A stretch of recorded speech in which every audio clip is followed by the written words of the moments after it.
Hi all, welcome to Andrea M. D'Souza's kitchen. Today I'm going to make the most awaited Goan red beef curry. It is something that you will all love if you try it out. And don't forget to share it with people who love good food and who love Goan food. And there are many other recipes on my YouTube channel. Do try them out, like and share the recipes, and enjoy good cooking. And I won't take much of your time. Here's the recipe. These are our ingredients. I have around half a kg of beef which I have cut into small pieces. You can also use mutton if you want, or chicken. These are 2 onions which I have cut into strips, and I have a third onion here which I have chopped fine. Now 3 onions altogether. There are some chilies here. Now I have 5 Kashmiri chilies and 5 spicy chilies and 1 green spicy chili. You can reduce the amount of chilies. I like my food spicy, so this is what I put. But if you want, you can reduce the green chili and you can reduce the spicy chilies and use only Kashmiri chilies. Kashmiri chilies have color, but they don't have much of spice. I have a little bit of tamarind out here, and in this tamarind, I'm going to pour hot water because I need around 1 tablespoon of tamarind paste. So after some time, I will squeeze out the tamarind and use the paste. There is half a teaspoon of haldi powder, salt to taste around 3/4 of a teaspoon, around 2 spoons of oil. Then I also have 2 tomatoes which I have cut into cubes, and I have 2 cloves of garlic, half an inch of ginger, around 1.5 teaspoon of jeera, 3 lavang or cloves, 1 cardamom or ilaichi, and 1 inch of cinnamon or dalchini. So all these are our ingredients. So I'm going to go ahead with my recipe now. My iron pan which I've taken. I had told you in the previous recipe that I'm trying to switch over to iron and steel instead of using non-stick and aluminium. I'll add a little bit of oil, around 1 teaspoon, not much.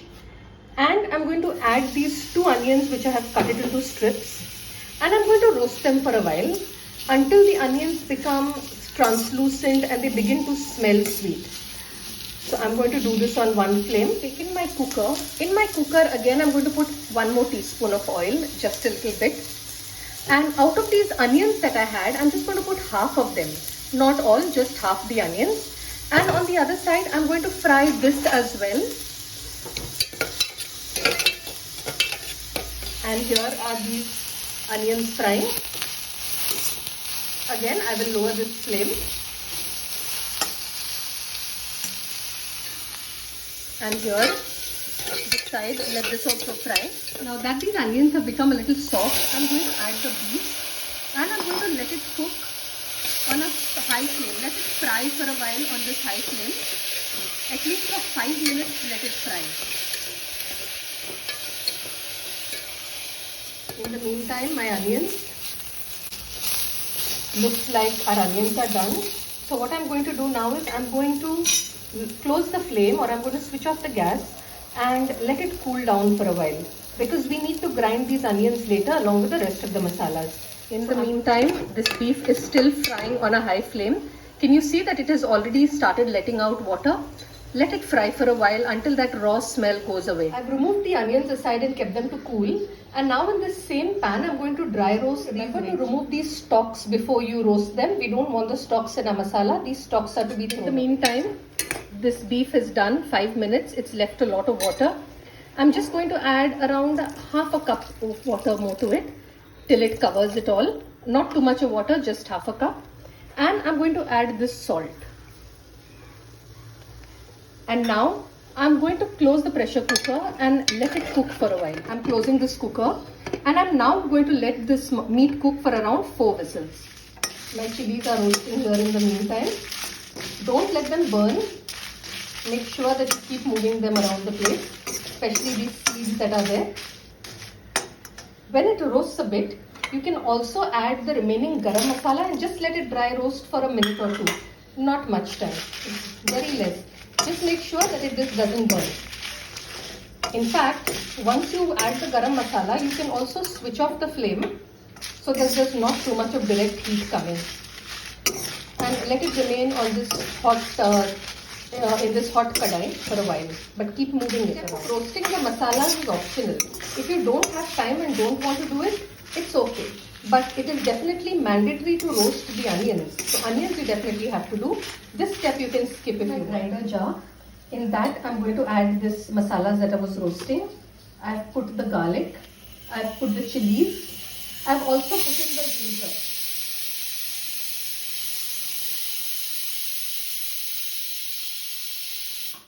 Okay, that was the third whistle of the cooker. I could not talk during that time. I will add the haldi here also. And I will also add the roasted onions and the tamarind paste that I had removed. So here is a bit of the tamarind paste that I had removed. And here are the roasted onions also that I'm going to be adding to it. And I'm also going to grind all this. Don't add too much of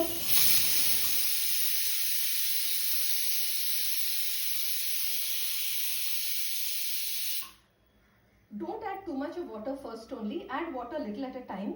You don't want the paste to be too. So the masala has been ground and it's ready. Here it is. Such beautiful color. And it has to be soft like this. Can you see how soft the masala is? It has to be ground very smooth and fine. This is the same kadai that I had used earlier. And in that I'm going to be adding a teaspoon of oil. The remaining oil that we had. Let me see if my cooker, the meat is done. Okay, that's fine. So I'm going to open this also. It is struggling to open with one hand, so I'll do that a little later. This is what the meat looks like. And in this oil now, when it is hot, I'm going to add the remaining half of the onion and let it fry again till it is translucent. When it turns golden brown like this, I'm now going to add the masala.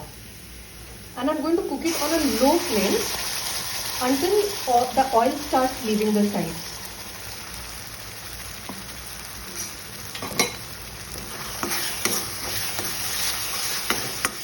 I'll lower the flame. Frying, I'll just add around 1/4 teaspoon of sugar. Not much, just a little bit. Let this fry a little longer until the raw smell goes away completely. Now that this is done, I'm going to add just around 1/4 cup of water, not even quarter, a little less than quarter. This is what I had used to clean my mixture jar because I didn't want to waste the remaining masala that normally gets stuck in the mixer. So I'm going to add this, mix it a little. And now I'm going to add my meat and the water which was in the cooker earlier.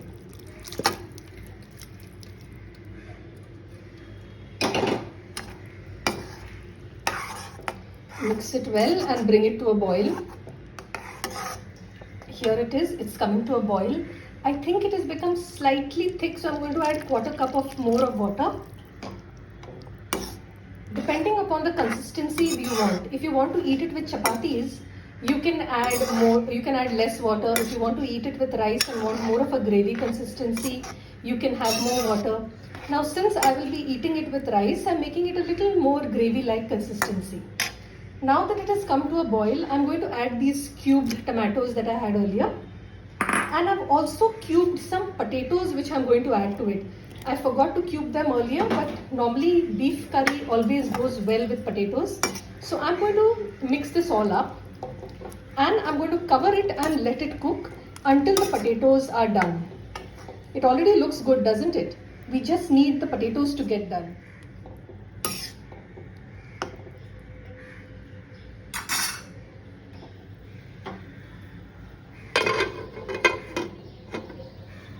It's been around 12 minutes now. So our potatoes are definitely done. And our curry also looks thick. Now I'm going to just move it around with a light hand because I don't want to break these tomatoes. These tomatoes look good. And let me try pressing the potato with a spoon. Yes, it's done. So yes, our beef curry is done. So I'm going to switch off the flame. And I'm just going to cover it and keep it for around 5 minutes. Don't serve it so soon. Serve it around 5 minutes. Let it just settle down a bit. It looks so good. It doesn't even need any garnishing. And what shall I say about the smell? It smells even better. This is after 5 minutes of letting it settle. And look at this delicious beef curry of ours all ready to eat. So now I'm going to serve it. The beef curry and rice. I'm also going to be serving some of these cutlets which I picked up from Goan cart this evening. In case you don't know where Goan Cart is, that is at Orlem, and they serve a lot of delicious Goan food, especially their cutlets. So do try out their cutlets, do try out their roast sandwiches, and you will love them. That's the meal this evening. Some hot steaming rice along with some beef curry and potatoes that were in it, and these cutlets that we've picked up from Goan Cart, along with some cashew feni mixed with Pepsi. In case you want these recipes, I will be putting up this recipe on my YouTube channel very soon, that is of the beef curry. And I will also add a link for the Goan Cart where you can connect with them and pick up any Goan delicacies that you would like to pick up if you are anywhere around Orlem. So I'm going to enjoy my meal. You also enjoy it.